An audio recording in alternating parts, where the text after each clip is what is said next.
भाषा में वाक्य का महत्व बहुत बड़ा है। जब हम वाक्य को पढ़ते हैं तो उसमें प्रयोग हुए शब्दों को हम ध्यान से पढ़ें तो उसका अर्थ निकल के आता है।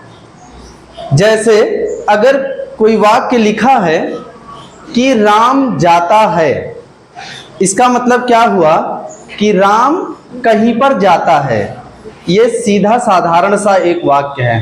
बैठ जाओ भाई,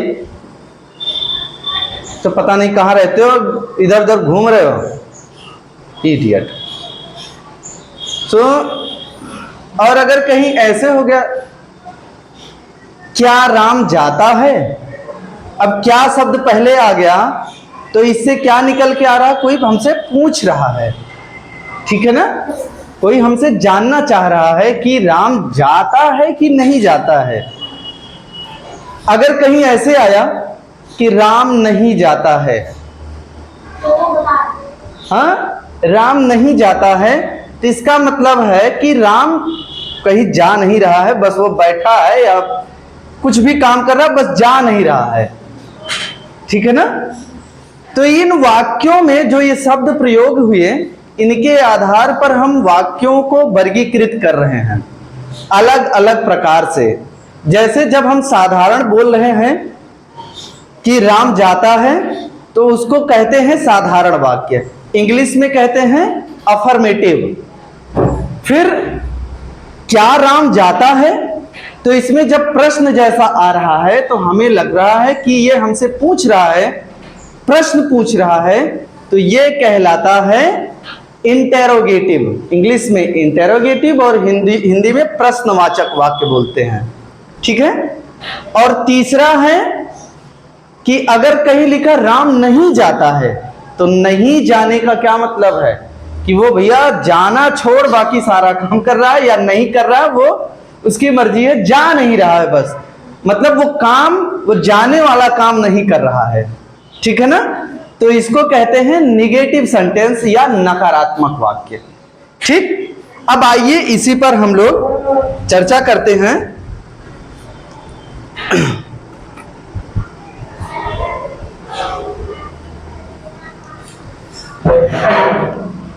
कहाँ थे भाव, बैठ चल। आज तारीख है भैया 16 मई। देखिए, हमने वाक्यों का जो वर्गीकरण किया वो उसके आधार पर किया कि ये कैसे हमसे इसमें से क्या निकल के आ रहा है। जैसे अभी हमने कहा कि राम जाता है, तो ये एक साधारण वाक्य है। कैसा वाक्य? साधारण वाक्य या सकारात्मक वाक्य इसको बोल सकते हैं।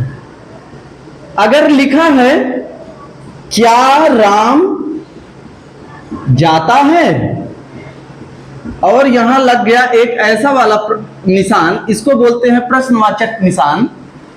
और ये कैसा प्रश्न वाक्य है? ये प्रश्नवाचक है, ओके। और अगर लिखा है राम नहीं जाता है, तो इसे कहते हैं नकारात्मक वाक्य। ये 3 प्रकार के वाक्य हैं। इसको हिंदी में हम साधारण कहते हैं या सकारात्मक, इंग्लिश में हम कहते हैं अफर्मेटिव सेंटेंस, प्रश्नवाचक को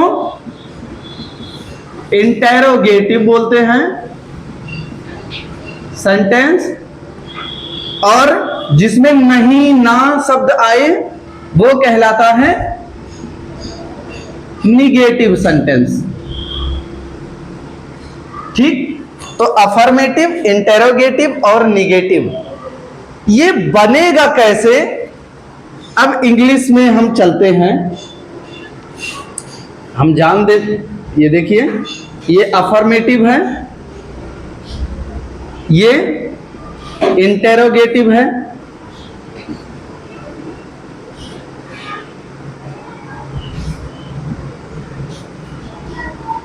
और निगेटिव है।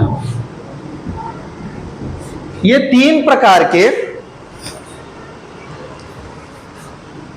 अब आइए जरा देखते हैं भैया, अफर्मेटिव, इंटेरोगेटिव और निगेटिव सेंटेंस बनेंगे कैसे।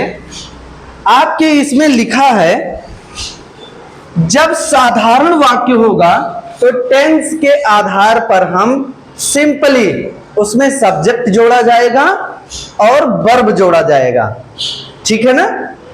अगर आवश्यकता पड़ी तो कोई सहायक क्रिया जोड़ी जाएगी, अगर आवश्यकता है तो। जैसे अगर लिखा है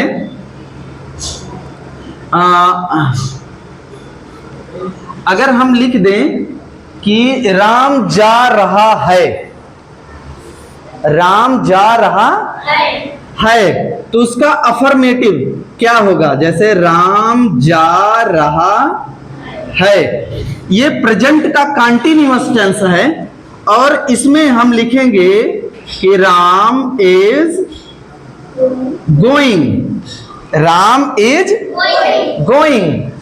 अगर यही चीज इंटरोगेटिव में होगा तो कैसे होगा, क्या राम जा रहा है, और प्रश्नवाचक लगेगा।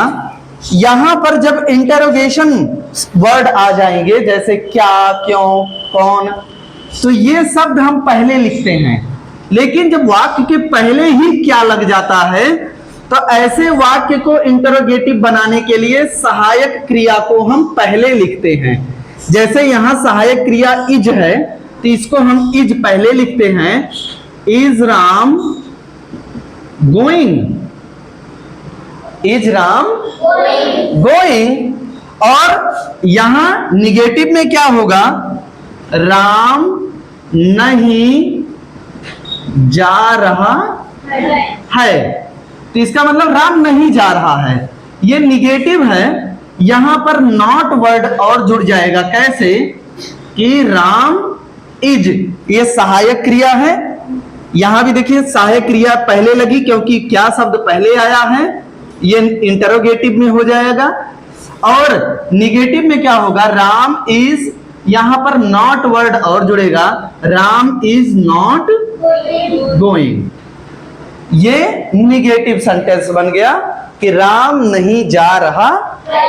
अब यहां भी देखिए, अब इस सहायक क्रिया की जगह कुछ भी हो सकता है, वो निर्भर करता है कि आपका टेंस क्या है, ठीक है ना।